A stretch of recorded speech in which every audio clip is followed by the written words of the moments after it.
John told them everything, and to say everyone was shocked would be an understatement. They were simply unable to process what they'd been told. Cinder was a double agent and would bring down Beacon alongside her team. The White Fang would drop Grimm into Beacon and help in killing the students and the civilians. The Atlesian Knights get hacked and turned into mindless killing machines, causing all the other kingdoms to distrust and fear Atlas. Yang would lose an arm.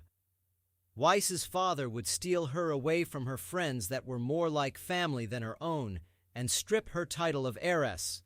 Haven Academy's headmaster, Professor Lionheart, was a traitor that gave Cinder and her group the means to infiltrate and bring down Beacon. And of course, the most shocking pieces of news amongst all of it.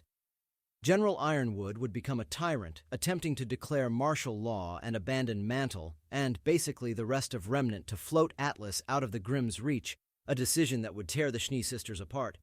Penny was an android, and would be accidentally killed by Pyrrha during the Vital Festival tournament, who would later fall to Cinder along with Ozpin. But Ozpin would escape death, being put in the body of a 14-year-old Mistralian farm boy, and Penny could be reassembled. And the greatest of all, perhaps, was the fact that magic and gods once existed in their world, the Grimm having an immortal master named Salem, who turns out to be Ozpin's wife, who had 4 little girls, who possessed powerful elemental magic, and Penny would become one of these women. How could you just abandon those people like that, James? In a time of crisis, it seemed like a plan that could at least guarantee momentary survival. But as a long-term solution, it's the worst idea I could possibly come up with. But I don't want to fight you, Winter. And I never want that to happen either, Weiss. Leo, my old friend, how could you? Lionheart may not have been the first to betray him, but he still trusted the Lion with such a vital position. And all this time, you never had a plan to defeat Salem? Before Crow could unleash his rage on the headmaster, he was suddenly pulled back to his seat and held by shackles. How could I tell Ruby to just leave me alone like that? It's okay, Yang. You were sad and depressed. Tilda. Because I left you when you needed me most. You can't be too hard on yourself, Blake. You always feared the White Fang would come back for you, and when you let your guard down, they attacked. They may not have been after you, but you were still affected. Right. All this stuff's terrible, but it's none of your faults. I killed Penny and left you all alone. No, we should have been there for you, fought together.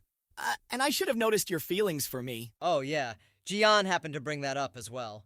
Flashback. So, in an attempt to stop Cinder and save Beacon, Pyrrha went off to face her, only to meet her end, but not before telling John how she felt with a true love's kiss. True love? Pyrrha, you love me? Pyrrha was stunned for a moment, before swallowing and building her resolve. Yes, John, I always have. Nearly from the first moment we met, and you had no idea who I was. How could I not have seen it? Gian slaps him on the back of the head. Ow! Exactly, you idiot. She was practically throwing herself at you, but you had your nose so far up Weiss's ass, you could smell her brain. Pay attention to the people around you, man. End of Flashback. And it's not your fault I was destroyed, Pyrrha. It was this Emerald girl's fault. And as you were told, it ultimately doesn't matter, as I was reassembled. Penny's right. What all happens in the future, we can worry about later. All can be forgiven, as it hasn't happened yet. The moment we return, our biggest priorities will be recoding Atlas's software and security systems, then apprehending Cinder and her cohorts. And posing extra guards around Torchwick, sir. Not to mention coming up with countermeasures for this Neapolitan girl. But all of this doesn't matter in the end, if there's no way to destroy Salem. Wrong. There is. What? Ozpin asked Jin on how he can destroy Salem, which she answered he can't. And all of you took that as a fact that Salem couldn't be killed. But there's one thing you didn't account for. Jin's a genie. And genies are complete assholes. They word everything so meticulously, play the pronoun game as tight as they can. More than likely Ruby, with her silver eyes. All this time, I never considered that. I knew the silver eyes could destroy the Grimm, but I never thought of using them against her. So, Ruby just needs some awesome training to shoot Grimm-killing light beams from her eyeballs. That's a lot of pressure. We'll be here for you.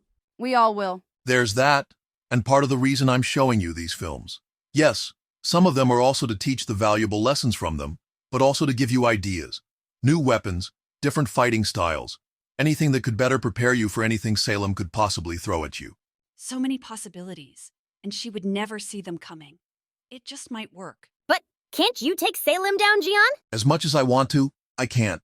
I'm forbidden to affect your world that heavily. I'm already coming dangerously close to the line of interference I shouldn't cross. So a little bit of tech and training will help us take on an immortal, magical, grim woman? It will give you all the best advantage you can all get, yes. That's a lesson from the Iron Man films. Heroes aren't born, they're built. Then I suppose that's the best we could ask for. Right.